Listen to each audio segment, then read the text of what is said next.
ಜಾತಸ್ಯ ಹಿ ಧ್ರುವೋ ಮೃತ್ಯುಃ ಧ್ರುವಂ ಜನ್ಮ ಮೃತಸ್ಯ ಚ ತಸ್ಮಾದಪರಿಹಾರೇರ್ಥೇ ನ ತ್ವಂ ಶೋಚಿತುಮರ್ಹಸಿ. ಪದಚ್ಛೇದ.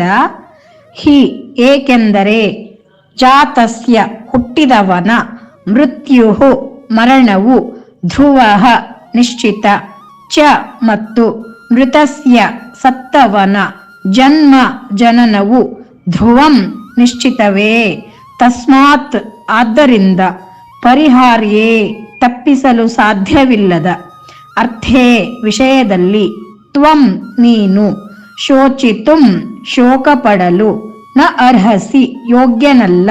ಶ್ಲೋಕಾರ್ಥ. ಹುಟ್ಟಿದವನಿಗೆ ಮರಣ ನಿಶ್ಚಿತ, ಸತ್ತವನಿಗೆ ಜನನ ನಿಶ್ಚಿತ. ಹೀಗಿರುವಾಗ ಪರಿಹರಿಸಲಾಗದ ಈ ವಿಷಯದಲ್ಲಿ ನೀನು ಶೋಕಿಸಬಾರದು. ಹರಿ ಓಂ.